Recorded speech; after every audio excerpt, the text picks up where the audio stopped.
I want to All actually right. go through these images. Yep, Yeah. I'm gonna get those images for you. Yeah. So we got, is that the guy pointing that stood next to Trump pointing? That's actually Dolan. Let's start with him. That's an interesting picture. That's the Trumps with Cardinal Dolan, who All put right. the kill order out on one of his own priests, Joe Moreno. And oh no, that's the two of them. There's another picture. That's Schiller on the left and Trump. Former bodyguard, chief of security in the first administration, his first term of office. Then he went on to form a thing called the KS Global Security Group, which provides, protection for corporate and government people all over the world. We found out, in fact, that through Interpol contacts, that KS Global Group is heavily involved in the human trafficking network. So, under the guise of protecting corporate officials and that, they're in fact providing children to them. They're putting hits out on the enemies of various corporate heads and everything. That's his little nest egg he set up after he left the job of protecting Trump. He was also hired by the Republican National Committee. They gave him like $250,000 to provide security at the 2020 Republican convention. So I mean, it's the old boys club. But go to that other picture of the Cardinal standing with the Trumps. There he is. That's Dolan on the left, and he's a good friend of Trump. They're both participants in some of these ritual activities we talked about, going back to at least the 1990s. And, see, people like Dolan wedged their way in because he was early on trained in the Vatican diplomacy department. And he made connections, with people all over the world. It's like when you're a lawyer, you've got the inside track on everybody. Well, it's the same with the church. They're legally protected. They're allowed to operate as a law unto themselves. And so they need to periodically flaunt the fact that, look, we're untouchable. Look, we're standing here with the president. But like I say, the evidence on Dolan is becoming more and more conclusive. More Catholics are coming forward. We have a whole file on this guy and his connection to not only ordering hits on people in the church, but actually trafficking children himself. There's an eyewitness of a former Catholic altar boy who was raped by this guy very sadistically. So it's voluminous, this evidence. Our problem is that we don't have the means to get it out.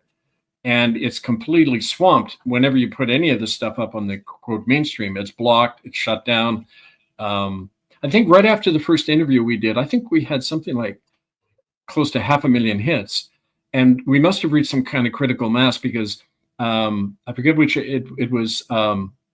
One of the major media, Reuters, they did a fact checking on Kevin Annett, which is their way of putting the kiss of death on somebody. They fact checked and basically they said very unjournalistically, without providing evidence, they said, this man's a liar, don't believe anything he says, period. That's all. I mean, that's like what a guilty person says when their back is to the wall. It's not true, I'm not a crook, but no evidence, right? So, it shows the impact it has when they start fact checking you, but they never address the evidence. It's always about the messenger. And a little side note on that, we talked about the 2 bullets to the back of the head. If you watch a movie called Kill the Messenger, it's about Gary Webb, who was a West Coast American journalist who broke the story of the CIA bringing crack cocaine into America during the 80s to fund their illegal wars after Congress had cut off their funds. Gary Webb broke the story and he got put through the entire, kind of blackballing process. He lost his job and everything. They went after his family. One day, he's found dead with 2 bullets in the back of the head on the left side, exactly the way Joe Moreno was killed. Now, different theories about that. Some say it's a CIA calling card. In their black operations, they often do that to say, hi, it's us, right? So the involvement in the CIA and the Vatican, it goes way back to the 80s, when they were using the Vatican in Poland to fund the Solidarity movement, the anti-Soviet movement in Poland, with the help of John Paul II, the Polish Pope, who inducted Prevost, and we got a picture of that too. He inducted Prevost into the present Pope into the Ninth Circle, 1978. And so that CIA Vatican link is very deep, and they easily provide contract killers. He's probably the one who killed Joe Moreno, some CIA contract killer. so they couldn't trace it to Dolan. That's the present Pope Leo when he was a young man, 23, I believe, in 1978. Right after he took his vow as a priest, he also took it to the Ninth Circle. And two of our witnesses from Germany said they were present when the two of those people were at the Ninth Circle ceremony, that where a young Italian boy and a young girl from Germany were both sacrificed by these guys.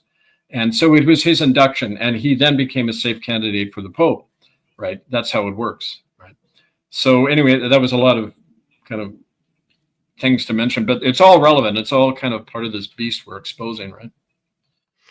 Yeah, and I just want to thank all the people watching and sharing. We've got over 2,000 people watching live right now, and all the links for Kevin's Telegram, books, all the other stuff he's doing are in the description box if you're watching this on YouTube. So please support his work. There's one of his books. Yeah. And thanks for all the questions coming in as well. I also wrote about Gary Webb in my book, Clinton, Bush, and CIA Conspiracies. So check that one out as well, folks. All right. So we've got a question here then. Oh, before we jump into the question, Sean, do you mind showing those two other pictures of the NATO headquarters and those churches? Yeah. This looks like an SS symbol, like a Well, Nazi exactly. symbol. Well, and what that is, it's the NATO headquarters in Brussels. It was opened in 2016, but it's the former Belgian Air Force Base. The Belgian Air Force Base is, according to Tos Nijenhuis, was a prime area for Ninth Circle, not only killings, but experimentation. We found the same thing in Canada. All the unit hospitals were always built on Canadian military land because it's protected. You know, like when Tos was taken to Melbourne, Australia, it was to a military base to be used and, you know, experimentally, and also put through the horrendous tortures. So they did a paint job on the roof, and look at that. Those are the two lightning bolt SS symbols. These are not, you know, this is not accidental. And the head of NATO now, Mark Rutte, has not been heard of recently. He, I believe, also is in hiding because that's another kind of plot within a plot. The Chinese want him out, obviously, because NATO and Russia could go to war over the next couple of years. And Rutte has a long background connected to the Ninth Circle. So the kind of pro-China faction of the present Pope and Parolin want to lever Rutte out using the dirt they have on him from the Ninth Circle ceremonies. And don't forget, these rituals are all filmed and, you know, sold very lucratively for snuff films, but also used to blackmail the participants. So, you know, what we see as the thing falls apart is they start ripping each other apart. They start attacking each other, trying to get themselves out the hook. This is, you know, one of the scenes, and the reason I put that up there is the evidence from Interpol contacts and others is leading us to the NATO headquarters as another location that the Ninth Circle just shifted their operations to. So we think on Samhain, this is going to be one of the places where, you know, feeding off that energy that's already there, they're going to be doing the ceremonies October 31st at midnight. We've got another image here. Yes, that's the Timothy Dolan's home church, which is not in America at all, even though he's an American church official. It's the Our Lady of Guadalupe a Monte Mario, which is in Rome, about 20 minutes from the Vatican. And it's the home church of Timothy Dolan. Again, another spot that people in America saw in records showing that there had been Ninth Circle ceremonies held here. We think, again, under Dolan's aegis, it's going to be another place on October 31st where these rituals are going to be held. Wow. All right. So going over to some of the questions then, Jenny, if all 12 were found guilty in the Berlin court, what happens now? I was 13, and it wasn't in Berlin, although there were researchers all over Germany, because that's where a cluster of the Ninth Circle survivors live, in South Germany. That's why Bernhard Marx, the Archbishop of Munich, is at the center of that whole kind of German end. But what's happening is, as I've been described, 2 of them have already been arrested by regular police under our pressure. They're being actively hunted right now. And when you've got a lot of power around you, it may be hard immediately to arrest you, but they do all this damage control. They throw, like Andrew, they throw one of their own to the wolves. We're going to see that happen in the Catholic Church more. You're going to see more resignations than that. But most importantly, it gives other people the confidence to say, okay, we're going to support you when you shut down these rituals, like we did in Montreal that time. October 31st, we are going out to these sites to shut down the rituals. And we're going to be able to get more support on that, including from the cops, because they see which way the wind is blowing. So it's a long process, but it's going to happen more and more. If you only look at the 3-minute view, it doesn't seem that anything's happening. If you have the 30-year view and the 10-year view, then you see that, in fact, we're having a tremendous impact. So I would say kind of broaden your horizons on this, folks, and then you'll see the impact we're having, right? So in light of all of this, you're being asked, how are you feeling and getting on? I'm extremely exhausted after. Oh dear.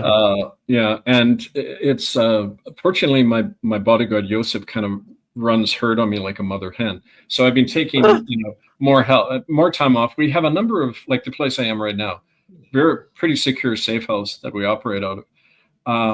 I'm in better shape than some of the people who've been working, with our recent court. We've had 4 people die who were either informants or researchers, and die blatantly. It was obvious kills. And we're preparing the court's going to prepare kind of a statement about the fallout from this, but that's going to be after we do the main job, which is to stop these people and stop these ritual ceremonies. But yeah, I'm hanging in. Everything has a life expectancy, but you got to fight every moment, every day, and your impact can be much greater that way if you just instead of just dabbling in this issue, right? You've had a few people ask about Charles and Leo meeting. It says here in the news, Pope Leo and King Charles will join in a historic economical prayer for creation at the Vatican Sistine Chapel on October 23rd. People are asking just for more thoughts on this. What's the agenda basically? Well, I mean, it's a continuation of what his mother did, which should have got her bounced off the throne. She violated her coronation oath by signing a thing called the Holyrood Agreement in September 2010. And I know I was there in London. We were having a big protest the Pope March, 20,000 people in London. Meanwhile, he and Liz are up at Holyrood Castle in Scotland, bringing the Church of England back into the Roman Church officially. Now, of course, they're not going to say that, but they're now governed by all the same policies of crimin, how no one is to tell the police about children being harmed, all of that stuff.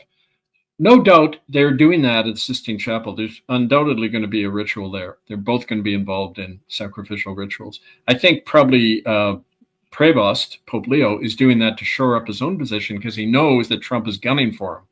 Trump and Dolan. He knows that Trump and Dolan are trying to bring him down, so he wants to shore up any support he can from anywhere.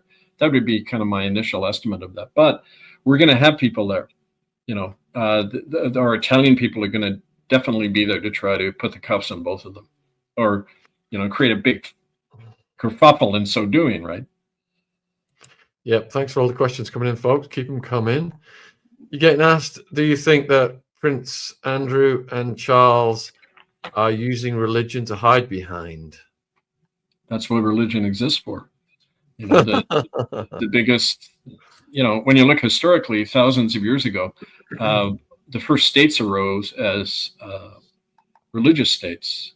Like the temple arose as the powers. Because how do you get a lot of ordinary people working in the fields? How do you get them to believe in one guy and give allegiance to one man? It's the eternal, question mark. Why is humanity enslaved so easily and look to leaders, right? Well, it's because early on we had wired in, these people are better than you. They're closer to God. The eternity is on their side, and you're going to get struck down and go to hell unless you obey them. Either in secular terms, you go to jail, or religiously, you go to hell. So state and church have always been one and the same. They've always needed each other. Whether it's Protestant, Catholic, any religion in the world, you need that tie with the state, because the church, as Martin Luther said, the church raises good citizens for the state deals with the enemies of the church. It's mutual back scratching. So, they're one, you got to see them as one beast. And that's, certainly what we proved in Canada over the years, showing that close connection in the Indian schools, how church and state operate as tag teams like they do in all of these crimes, right? Thanks, KP. I've got a question, and that is, why do these royal families always claim they are descended from the gods? For the reason I just said, because, you know, there's that behind every crime, there's not only a big fortune, you know, there's also the big lie, which is we have the right to do this because we're not bound by the laws that the rest of you have to follow.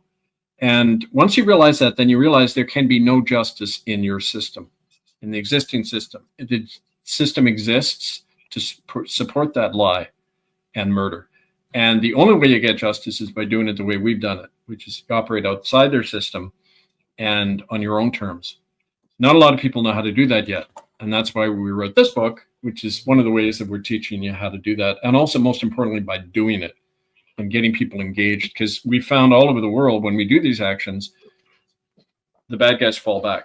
The so-called, you know, all-powerful church and state and all their corporate buddies, they're cowards. They hate being confronted to the face because, you know, we've proven that they are just human and can fall just like the rest of us, right? So Nikki wants to know whether you've read Virginia's book that's just come out, Nobody's Girl. Virginia Goofer.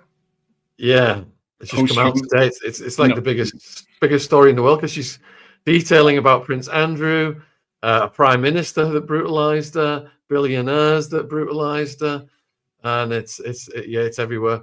But if you get a chance, I've downloaded the audiobook and I've been listening to it today. It's fantastic. Well, it's posthumous, right? She died this last year. And you know, commits suicide when she's in a child custody battle. Another one of Trump's victims, right? Very fishy.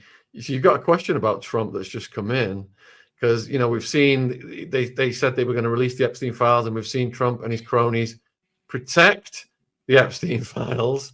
And Ziva wants to know, how can we enlighten those who still think Trump is protecting kids? Well, it's like saying, how do you tell a Catholic that God is not in a communion wafer and you don't get into heaven by paying money into the Vatican bank, right? You can't.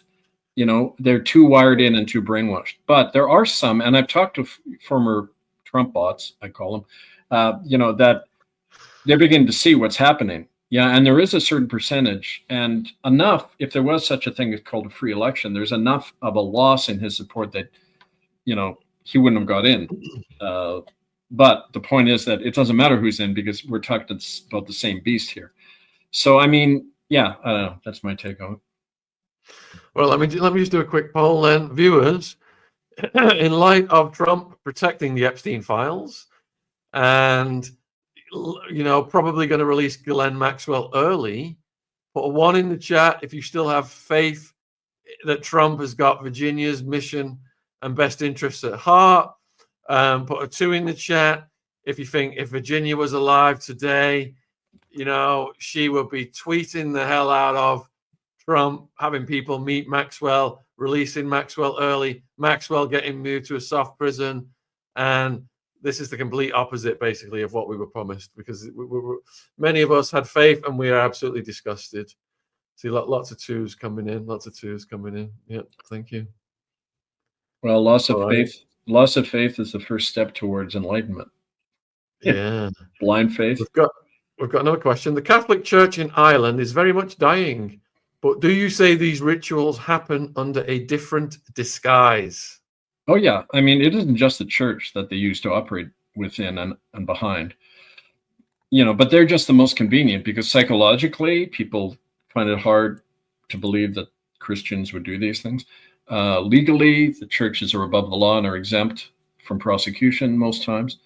And also, they have the backing of a hell of a lot of money. And so they will just shift. It's like, you know, in a sci-fi movie, the entity kind of leaves one body and goes into another. The issue isn't the possessed person, it's the entity.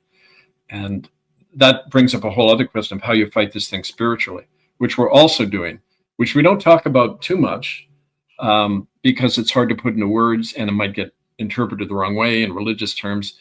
It's like why we don't take a political stance, because then you're labeled and people's minds shut down about what you're talking about. But there is a spiritual fight going on as well, and you're seeing that reverberating all over the place. It's, and I had the experience of that when I did the exorcism in downtown Rome, October 2009, and all hell broke loose after that, including the tornado in downtown Rome the next morning, right? So these forces are working through what we do in the material world, and I feel it coming around. So it's a sign of hope. There's an interesting question, Kevin, from Young Totem. Does Kevin ever get legal responses or from security intelligence when he puts a call out for arrest under the international court? We didn't used to, but it's increased. And like I've mentioned already, we have Interpol sources. We've had police in 4 countries now, in Canada, America, Italy, and Germany. No, I'm Australia and Germany. So America, Canada, Australia, and Germany.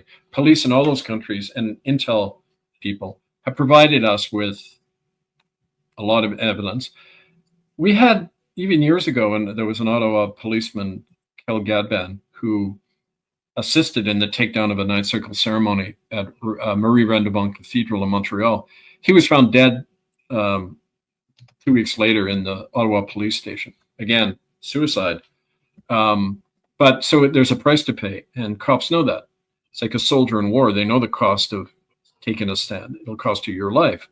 But more people are coming forward, and so we do have that support. And that's why we have these Ninth Circle people even more worried now, and that's why they're running for cover so quickly. Almost 3,000 watching live now, folks. Please support Kevin at all of his links and his books in the description box. So when legal letters come in, Kevin, what kind of demands do they make of you, and how do you respond? When what comes in? Do you get legal letters coming in? You mean cease and desist and threats? Like that, yeah. Never. They don't want me in a court of law. They don't want this thing. Okay, I'll tell you, Sean, since I first went public with this in January 1995, after I got sacked by the United Church, I have never been sued in 30 years. Now, if you were any of these guys and everything I was saying was bullshit, wouldn't you have sued me long ago? Wouldn't they provide counter evidence? In all these years, I've never seen one bit of counter evidence to refute everything we're doing. They just attacked me. They taught me that when I did my year of law at UBC Law School in Vancouver. They said, in a legal process class, they said, basic rule of courtroom law. If the evidence is on your side, you argue the evidence. If the evidence is against you, you attack the credibility of the witness, because what else do you have? So no evidence, because it's all true. Just go after Kevin Annett. I mean, as if I'm the issue, right? They call it controversializing in intel manuals. They say you controversialize an issue by steering away from the evidence onto the individual making the claim and saying he's crazy, people have, refuted him, blah, blah, blah, blah, to distract from the evidence, which is irrefutable. Because once you see the evidence, you realize my life has to change. I can't be part of this sick child killing system anymore. And that's the last thing rulers want, for people to come to that conclusion, start acting on it, right? So Indie Girl wants to know if you're familiar with an Australian woman who gave testimony to the media and courts as a child, witnessing politicians and an actor unalive a child in a Ninth Circle ritual in Australia. Her name? Is not given. I know who you're talking about, and yes. As a matter of fact, we've worked with her in her contacts. After one of our Australian researchers, Georgina Cameron, was disappeared. All right. Next question then is, let me see. Has anyone of power been convicted of crimes via international courts? By the other courts, you mean, like International Criminal Court or the International Court of Justice? No. In terms of genocide, in the last 75 years or 80 years now, that the Genocide Convention has been in place. It's only been applied twice, to Rwanda and Serbia, right? These kind of middling powers off to the side. So they went after Slobodan Milosevic, or they go after someone like Saddam Hussein, right? But there's no mandate in any international court except ours to go after institutions and to go after the root of the problem of genocide and mass murder in this. it's set up because it's set up to do that. It's set up to target individuals so the system can continue. Get everyone focused on how bad this person is without seeing what's breeding him and protecting him and allowing it to go on, right? Yeah, absolutely. All right, next question is, what does Kevin say about Canadian Prime Minister Carney? Just more of the same. I mean, it doesn't, there's no difference between what he did and what his predecessor or replacement will do. Canada is completely in the China camp. It's essentially a Chinese fief. Its resources, its infrastructure, it's all owned by China now. And so is the entire west coast of North America. You know, he is going along with Trump on everything now, bringing in new border restrictions in Canada and all that. And so it's all designed to, you know, we're seeing, like Orwell predicted, the creation of these three power blocks. Canada's heading, like with the present Vatican leadership, they're heading into the Chinese camp. And so, you know, what he does can be predicted, you know, and that's the way in which to see these politicians. Anyway, they all take a personal oath of allegiance to Charles, nobody else. They're his personal bonded servant. He's not accountable to anybody. Whoever you elect, a member of parliament, whether it's true in England or Canada or any Commonwealth country, you're signing away your authority to a criminal regime. To a criminally convicted, Charles Windsor is now a criminally convicted felon.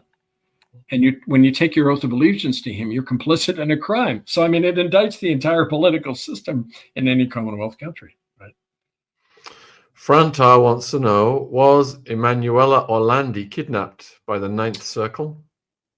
Go to one of our previous interviews. We go into detail about one of the German survivors was at the ceremony in 1982, or no, I'm sorry, it was July 83 when she vanished, that teenager Emanuela Orlandi. This eyewitness saw her at another Ninth Circle ceremony with Prevost, again, when he was still a priest, and John Paul II. She was tortured with electricity, raped, the usual standard, but she wasn't killed. She was being programmed and trained as one of their operatives. So she was sent out in the field either for entrapment purposes or, you know, assassination, sleeper agents of some kind. We don't know whatever happened to her, but the witness says she knew that she was then sent to Switzerland to start working for the Ninth Circle around Germany. So that's some of the information we have on Emanuela. Sounds like some kind of MK Ultra operation. It's completely integrated with MK Ultra. That's why the CIA does hits for the Vatican, like that poor guy in Buffalo, New York, likely, because the MK Ultra research used these Ninth Circle ceremonies early on to test the endurance of human endurance for pain, how well the mind continues to operate in a state of trauma and fear and terror. So, you know, a military need that information, right?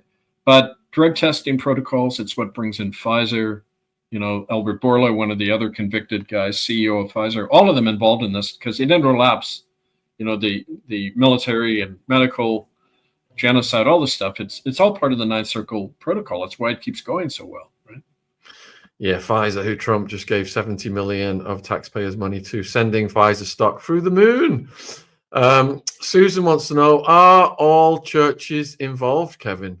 It's like all priests in the Catholic Church knows it goes on. They all know it goes on. They look the other way. They have to, or they end up dead or out. It's true with all the other churches. And we know, for example, the World Council of Churches, which is the umbrella body for all Protestant churches in the world, refuses to speak out in any way against the Vatican. In fact, they're funded through Vatican Bank, and we had the records. They vanished. One of the things that got wiped out during the cyber attacks in our early court in 2012, we had all this financial evidence showing the Vatican Bank pumping lots of money into the World Council of Churches. It's like what happened in the JFK election. A lot of the Baptist ministers in America didn't want to vote for a Catholic. So Joe Kennedy got all the local cardinal in the West Virginia primaries and the heavily Protestant areas in America. All the Baptist ministers got hundreds of bucks from the local Catholic cardinal. And guess what? They all backed Jack. instead of Hubert Humphrey. So, I mean, it's a standard, what you do. You just buy the politicians, you buy the churches, because they know ultimately a lot of these other churches are involved in the same crimes. The United Church, the Presbyterians, Methodists. You can't touch a church who had any missionary involvement and not find these crimes. So, I mean, yeah, they know they're implicated as well. And the smaller ones are too scared to speak out against the bigger ones, So Rod wants to know, Kevin, are all the witnesses whose testimony led to the current convictions currently still alive? No, some have died. No. Oh, dear. Yeah. And we're still trying to find out how. One of the German witnesses and somebody, I better not say, because we're still looking at that. But yeah, there's always blowback. Right? Oh dear, sorry to hear that. Okay, next question is, why does the Vatican always vote in favor of Israel at the UN? I didn't even know they did. They don't take sides, they take both sides. That's the thing about the Vatican. They back both horses in any conflict. Why? Well, they profit from it. They're a big investor in the arms industry, and they can appear to be the mediator all the time, right?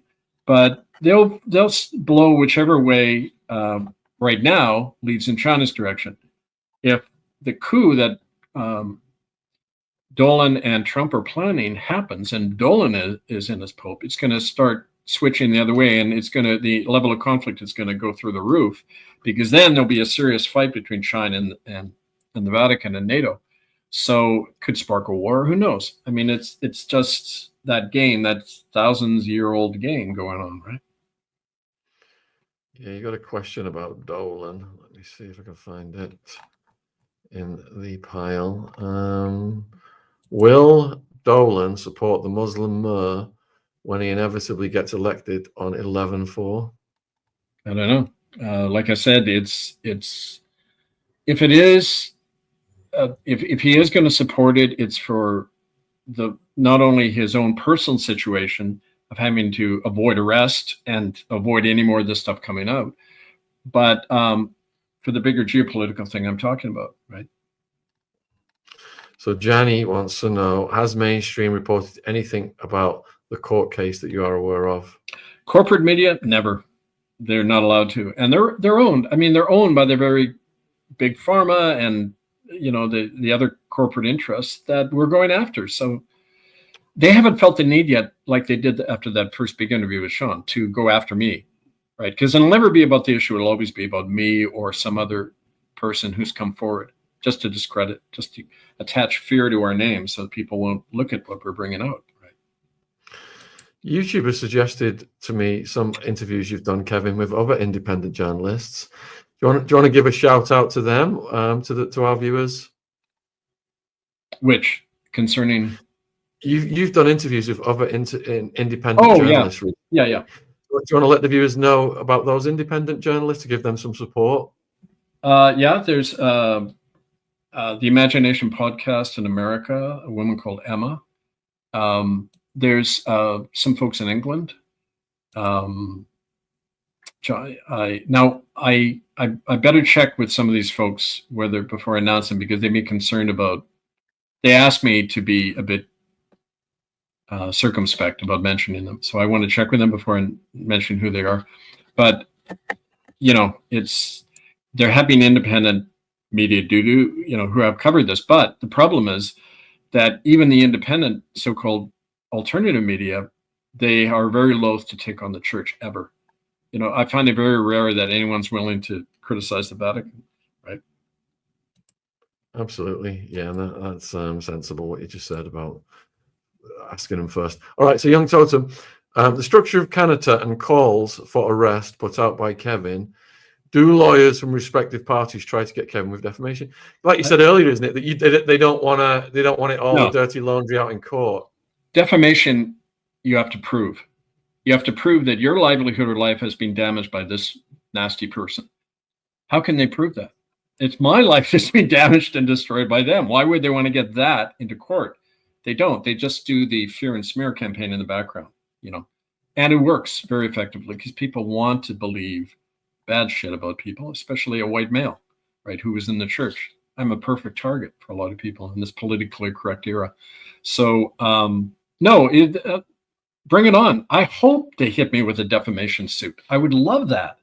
Then in examination, what you do in a bona fide court, you sit down in examination, look at everybody's evidence. I'll say, great, I want to subpoena all the evidence the Vatican has on me, or the Canadian government, or Homeland Security has on me and the work we're doing.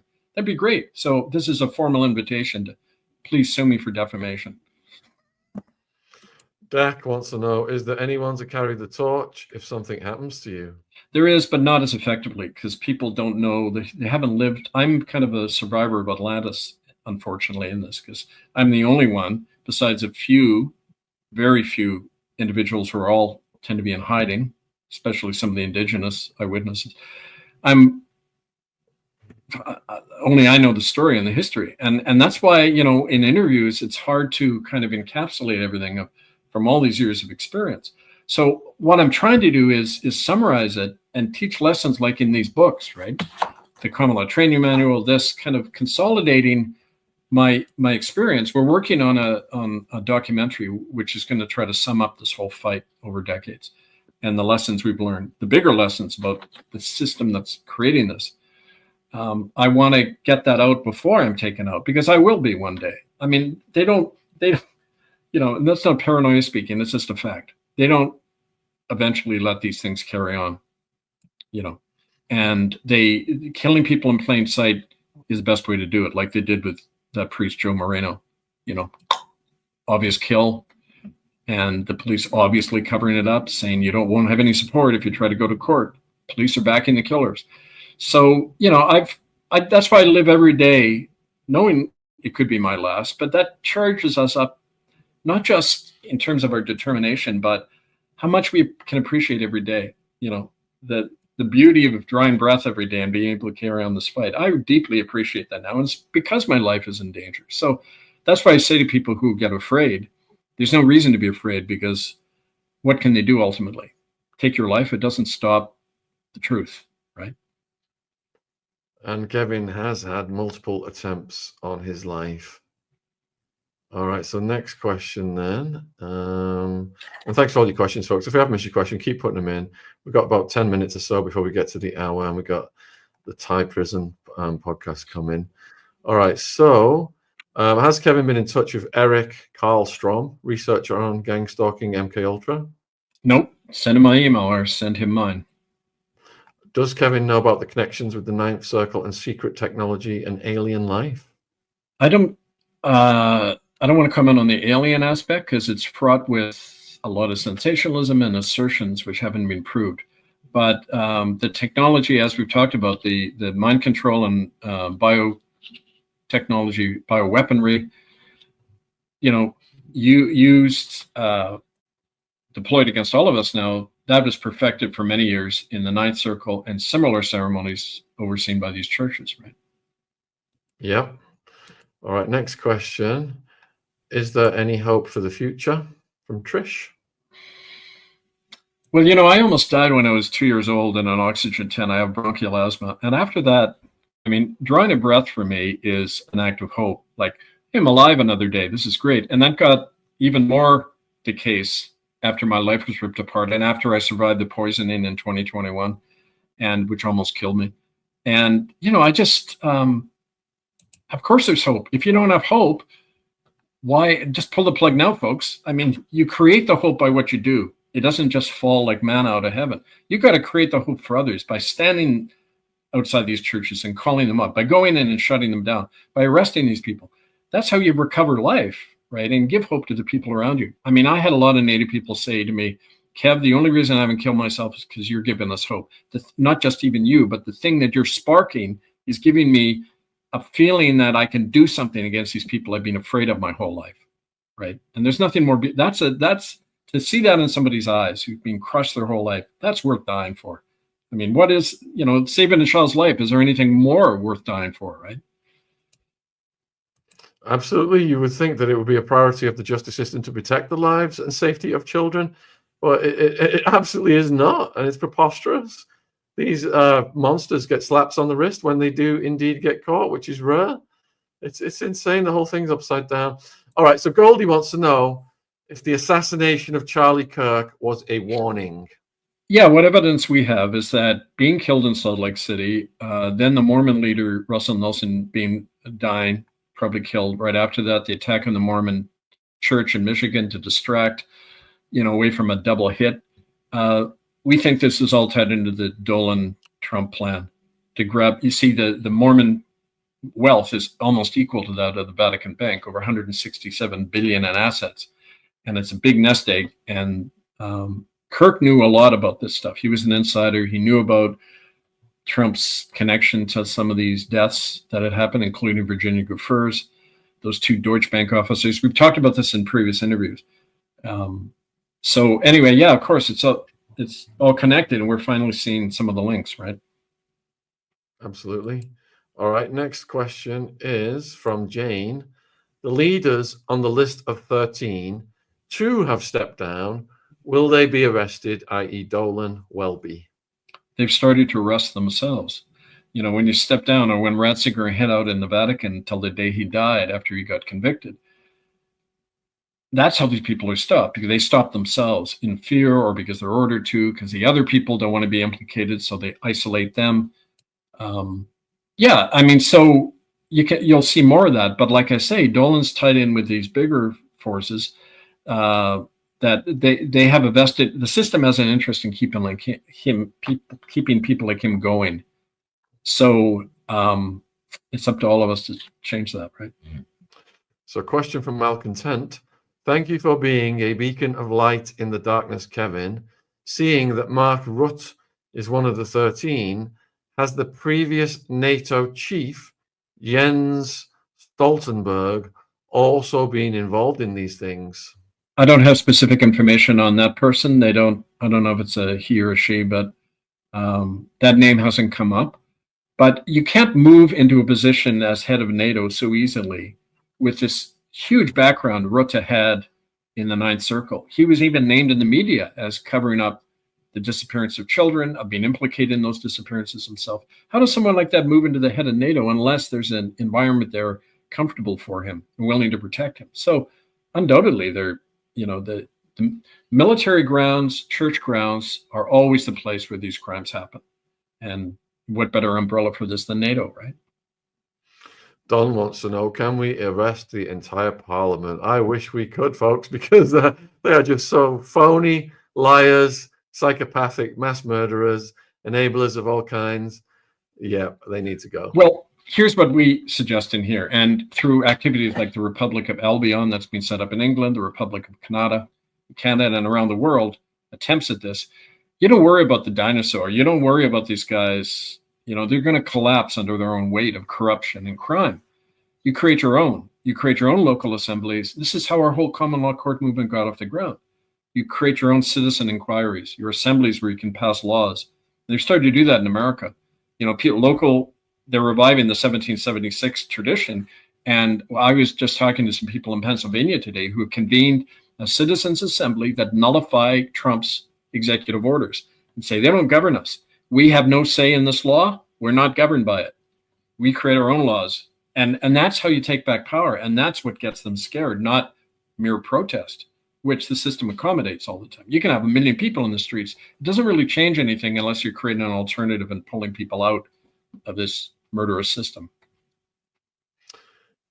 Is there any stopping the overwhelming evidence from ultimately taking down the Ninth Circle? I don't know. I mean, that's up to us. It'll be taken down to the extent that people move from word to action and feel in their heart the horror of what's going on to children as we speak and say, I just can't tolerate this. I can't be part of this anymore. I've got to do something about it. I hear that from people all the time. All these beautiful people reach out all the time and say, what do we do next? Okay. And then we start working with them. We have that network all over the world now. And that's why I say to people, you want to do something, contact us, especially preparing for Samhain, October 31st. There will be major ritual killings that night. And you have an obligation to try to stop that. And we've got the locations now of some of them. And please contact us. Has Kevin heard of Donald Marshall, who claims to have observed Ninth Circle activity? I have, yes. And I'm trying to recall what I knew. It's been a few years, but yeah, that people have mentioned him a lot in Canada. Okay, next question is, let's see. Once they're arrested, what is going to happen to them, hopefully? Well, locked away for good. That's the sentence. The verdict, just to remind folks, and again, you can go to murderbydecree.com under ITCCS updates, look at the last 3 updates. It's got the verdict and sentence. And a majority of the judges voted for life imprisonment for all of them without possibility of parole, and the seizure of their assets, nullifying their authority, like in the case of Rutte or Trump or any of them in governmental position. But a minority of 2 of the 5 magistrates, and it came that close, 2 of the 5 magistrates voted for the death penalty in a minority decision for the people who have what's called command responsibility. That is, they had the power to stop these things and they didn't. So they are particularly guilty. It's actually what committed Charles I to the chopping block in 1649. He had command responsibility for the attempt to wipe out Parliament and at the behest of Rome, basically. And that's why they executed him. So the attitude of the court was, we will take any measure necessary to stop the killing of children.